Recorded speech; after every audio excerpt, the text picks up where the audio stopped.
ভৈরব নদের গা ঘেঁষা নিরিবিলি গ্রাম যশোর সদরের ভগবতীতলা। বাড়িতে বাড়িতে রয়েছে দুধেল গাভী, অথচ প্রায় ২০০ বছর ধরে এই গ্রামে বিক্রি হয় না গরুর দুধ। এমনকি গ্রামের ভেতরে জবাইও করা হয় না কোনো গরু। অদ্ভুত এই রীতি এখন ধরে রেখেছেন গ্রামের মানুষ।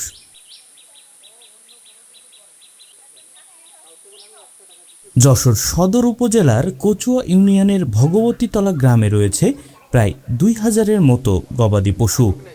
গ্রামের অধিকাংশ পরিবারই গরু পালন করেন। প্রতিদিন ঘরে ঘরে দুধ দহন হলেও সেই দুধ বাজারে বিক্রি করা হয় না। গ্রামের বাজারের চায়ের দোকানেও মিলবে না দুধ চা, শুধু লাল চা দিয়েই আপ্যায়ন চলে বছরের পর বছর। তবে কেউ কেউ আবার এটিকে কুসংস্কারও বলছেন।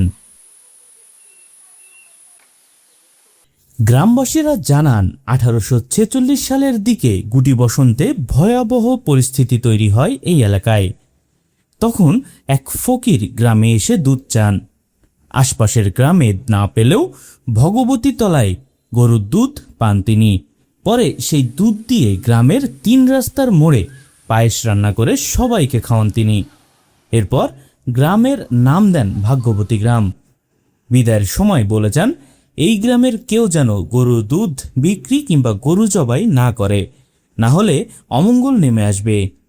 সেই বিশ্বাস থেকেই প্রজন্মের পর প্রজন্ম ধরে চলে আসছে এই রীতি। আমরা গরু জবাই করে না, আমাদের এই পূর্বপুরুষের থেকে আমাদের এইটা মেনে আসছে মুরব্বীরা। আমাদেরও জীবনও প্রায় 65 বছর বয়স আমার। আমিও দেখছি যে না, আমাদের এই গরু জবাই করার প্রয়োজন হলে বাইরের গ্রামের থেকে জবাই করে এনে হয়তো অনুষ্ঠান করলো কিংবা খাওয়া দাওয়া করলো, এরা অন্য জায়গার থেকে জবাই করে আইনে এই গ্রামে এনে ছুলে খুঁড়ে বন্টন করে পাক বন্টন করে নেয়। কিন্তু আমার গ্রামের মৌজায় কোনো গরু জবাই হয় না। আমাদের এখানে কোনো কালে শুনে আসতেছি দাদাদের কাছ থেকে যে আপনার কোনো একটা পীর পাগম্বার আইছিল, আইসে আর কি অনেক গ্রামে গরু দিল আর কি দুধের জন্য, তা দুধ পাইছিল না। তা উনি এই আমাদের গ্রামে এসে দুধ পাইছিল, পাইয়ে খুব সন্তুষ্ট করে বলেছিল ভাগ্যমতী গ্রামের নাম, খুব ভাগ্য। সেইভাবে আমাদের এখানে সেই পূর্বের তো উনি নিষেধ করে গেছে, আর দাদা আগের থেকে আমাকে এই নিষেধটা মাইনে চলতে একেবারে।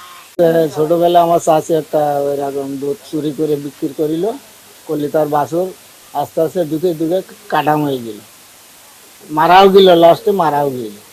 চুরি করে একটা দুধ বেছিল আমার কাছে, তো ওইটা আমার চোখে নজরে পড়েছে। আর এমনি পড়িনি, এমনি রোগ ব্যাধি দেখেছি, প্রায় লোকের রোগ ব্যাধি আসে। ওই একটা লোক দুধ বিক্রি করতো, সে লোকটা আর দুকে দুকে সে লোকটা মারা গেছে। গরু তো মনে করো কাটিম হয়ে গেছে, তারপরে সেও মারা গেছে। এখন সে আল্লাহ কোন কায়দায় তারে মৃত্যু দিয়েছে তো আল্লাহ জানে। এটা কথা করলি আমার উজুর আর কয়সে রেখে কথা কতে গেলি তো ভয় করে। আমাদের গ্রামের নাম ছিল রূপবতীতলা। বাপ দাদার মুখে শুনো, শুনলি কোনতে এক বুড়ি আইলি দুধের জন্য। তা বলে এইটা কোনো জায়গায় দুধ পাইলো না, তাই এই গ্রামে এসে দুধ পাইলো, তাই এই গ্রামের নাম দিল ভাগ্যবতীতলা। তাই আমার এক ফুপু আমাদের চোখে যেটা দেখা, 3টে গরু ছিল, এক গলি ঘি বিক্রি করিল, করলি 3টে গরু একসাথেই মেরে দিল। জবাই করি না, ওই কুরবানির সময় করি, তাছাড়া অন্য সময় আমরা আর গরু জবাই করি না, আমাদের কিছু ক্ষতি হয়, তার জন্যই গরু জবাই করি না। আমাদের এই গ্রামে মূলত আমরা গরু জবাই দিই না। এটা আমাদের দীর্ঘদিন ধরে এই রেওয়াজটা চলে আসছে, আমরা এই রেওয়াজটা মানতেছি। এটা আমরা একটা মানে সাংস্কৃতিক একটা আমাদের গ্রামের ঐতিহ্য হিসেবে আমরা এটা মনে করি। গরু জবাই করা এটা আমাদের গ্রামের কোনো সমস্যা না, কিন্তু আমাদের পূর্বপুরুষরা এটা করে গেছে, আমরা এটা মানতেছি। এটা একটা ভালো দিক, গ্রামে এলোমেলো গরু জবাই না হয়। তবে কুরবানির সময় আমরা প্রতি বছরই কুরবানি এখানে দিই। আমিও ইনশাল্লাহ বছর কুরবানি দিচ্ছি। আর অন্য সময় গ্রামের বাইরে থেকে গরু জবাই করে গ্রামে আমরা যার একান্ত প্রয়োজন হয় সে গ্রামে, বাইরের গ্রাম তো গ্রামের মৌজার বাইরে থেকে এনে সে এখানে কুরবানি জবাই করে এখানে আমরা খাই আর কি, বা অন্য অনুষ্ঠানে এটা সে খাওয়ার কাজে ব্যবহার। তবে সময়ের পরিবর্তনের সঙ্গে বদলাচ্ছে কিছু চিত্র। আগে কোরবানির ঈদে অন্য গ্রাম থেকে গরু জবাই করে মাংস আনা হলেও সাম্প্রতিক কয়েক বছরে গ্রামেই কোরবানি শুরু হয়েছে। তবুও দুধ বিক্রি না করার রীতি এখনো পুরোপুরি ভাঙেনি।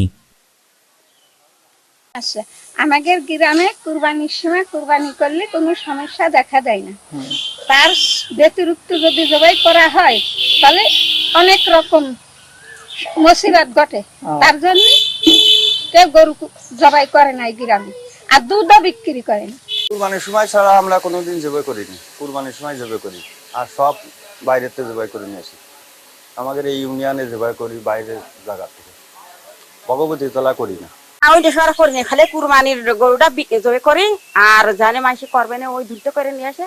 এই গ্রামে ছিল কাটা করবে না, কিন্তু আমাকে গ্রামে গরু জবে করা যায় না, দুধ বিক্রি করা যায় না।